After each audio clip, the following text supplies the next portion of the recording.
Hoy quisiera hacer una brevísima reflexión sobre el odio. Estaba leyendo una de las Biblias de la psicoterapia gestal, se llama Terapia Gestal, Excitación y Crecimiento de la Personalidad Humana, escrita por Pearls, Hefferlein y Goodman.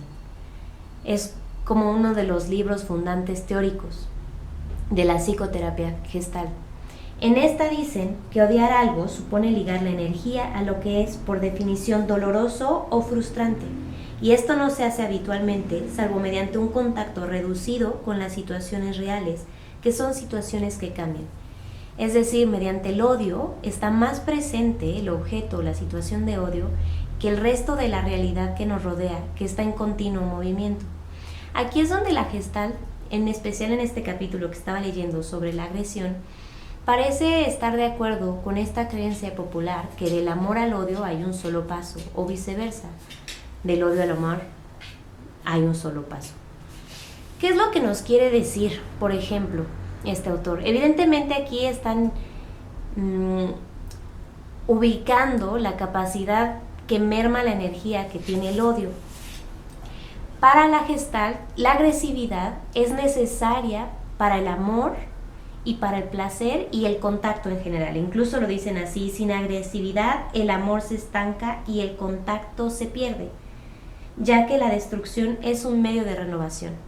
Ahora, la Gestalt no entiende la agresividad como nosotros pensamos en cualquier tipo de violencia bruta, golpear a alguien o insultar u humillar.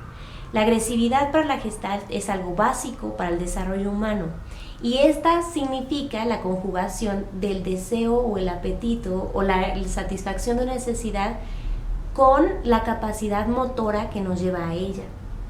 Por ejemplo, cuando hace falta agresividad, podemos tener la iniciativa de querer muchas cosas, o de soñar, o fantasear, o enamorarnos de la vida, o ir hacia, pero no llevamos a cabo esos programas o esos planes. Entonces, la conjunción de estas cualidades es lo que nos da la agresividad, que para la Gestalt es positiva, porque nos va a llevar a la satisfacción de nuestras necesidades. Que no la confundamos con la violencia. Entonces, ¿qué es lo que pasa cuando por un lado se conjuga? Incluso por eso dice que no hay placer o amor sin agresividad, porque la agresividad es lo que ayuda a destruir un objeto para asimilarlo como propio. Es decir, incluso, por ejemplo, en un estudio, o sea, en estudiar de manera satisfactoria, cuando podemos leer un texto, destazarlo en partes, crear esquemas, generar ideas, estamos destruyendo el texto original para poder asimilarlo como algo nuestro que nos enriquezca. De otra forma, si nosotros memorizamos el texto sin que lo podamos integrar o digerir, o lo hagamos parte de lo que es significativo para nosotros, en la Gestalt se le llamaría que eso es una mera introyección, a diferencia de la asimilación, que se hace como un proceso agresivo. Por ejemplo, alimentarse, que es un ejemplo muy gestáltico, es el ejemplo primero de la agresión. Es decir, para conseguir la nutrición que me brinda cualquier alimento, digamos una fruta, necesito destruirla con mi boca, y va a padecer este alimento un montón de procesos destructivos por el cuerpo para que yo pueda asimilar en mi cuerpo esa fruta. No sé si quedan dudas sobre la agresividad, pero bueno, en la Gestalt la agresión es muy, muy importante. Y evidentemente hay formas que son aceptadas socialmente de la agresividad y otras que son rechazadas. Y hay algunas formas de agresividad que son reprimidas socialmente, que la Gestalt denunciará por generar patrones disfuncionales. Pero ese es otro tema.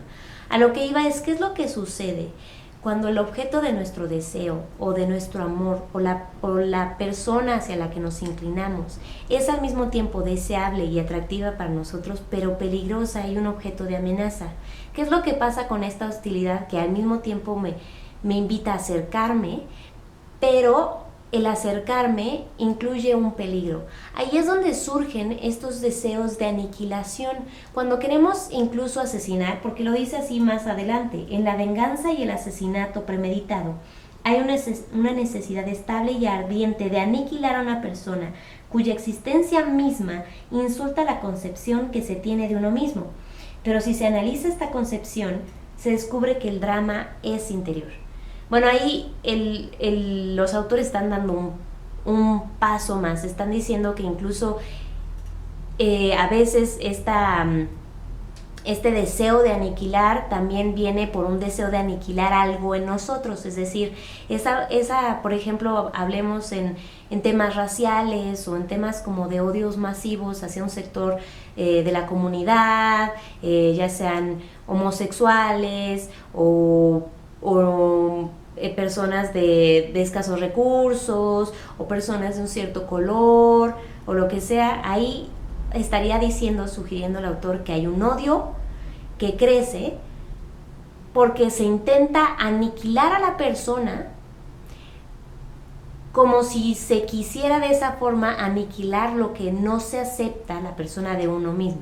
Es decir, por medio de este movimiento destructivo hacia el otro, porque este otro que nos parece intolerable, inadmisible, guácala, ese otro está poniendo en manifiesto las cosas que son inadmisibles para nosotros. Y veamos que está muy ligado este asunto, o sea, en estas emociones de alta intensidad, del odio y la venganza, podemos ver justo la liga entre la atracción y el rechazo o el miedo. Porque justamente a alguien nos podría desagradar algo, no elegirlo, que es diferente a odiarlo, aborrecerlo y querer aniquilarlo. Porque ahí lo que estamos tratando de aniquilar ahí también es nuestro apetito, nuestro deseo y la identificación que tenemos con ese objeto. Poniéndolo afuera se vuelve mucho más fácil manejar esas cosas que de nosotros son inadmisibles. Pero a lo que iba es, ¿qué es lo que sucede cuando yo me encuentro en una situación de peligro y al mismo tiempo de deseo? Una de las dos situaciones tiene que ceder. Entonces lo que normalmente hacemos es suprimir de nuestra conciencia el anhelo, el deseo, la atracción, el apetito, para dejar solo el rechazo, la repulsión y en este caso el odio, el deseo de venganza o incluso de asesinato. O sea, el deseo de aniquilación, que es muy diferente desear aniquilar a alguien que de hecho hacerlo, y se requieren muchas otras cosas para este odio y esta rabia que para llevarla a cabo.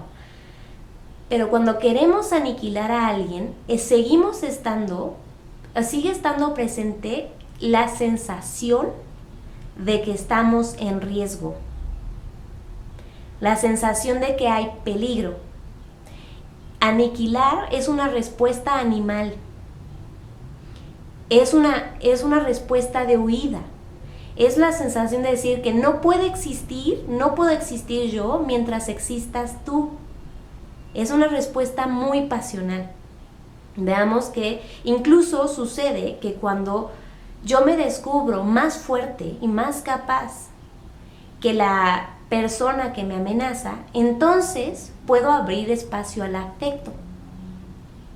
Pero mientras el otro sea demasiado grande y demasiado amenazante y no puedo destruirlo, se frustra mi capacidad o la sensación de que pudiera yo atravesar por ese obstáculo. O sea, se frustran mis intentos de destruir los obstáculos. Entonces queda este instinto o este deseo de aniquilación y se suprime el apetito, la atracción o incluso el afecto. Por eso uno de los trabajos más importantes, por ejemplo, para trabajar a una expareja que se quiere envenenar, matar, aniquilar, es hacer estos dos trabajos, ir inflando a la persona para que vaya descubriendo que es más grande y que ahora tiene recursos para enfrentar a esta otra persona y reconocer, o sea, y salir victoriosa. No necesita ya estar en esta sensación de huir, y reconocer el afecto. Y se vuelve muy fuerte esto que estoy diciendo, pero detrás de un severo odio hay un tremendo atracción o deseo, y puede ser amor, por ejemplo, a una pareja pasada que no esté teniendo oportunidad de salir el afecto porque fue traicionero, porque fue mentiroso, porque fue borracho, porque nos lastimó, porque nos golpeó, porque nos humilló o simplemente porque nos abandonó, se vuelve importante y se vuelve justificable el deseo de aniquilación.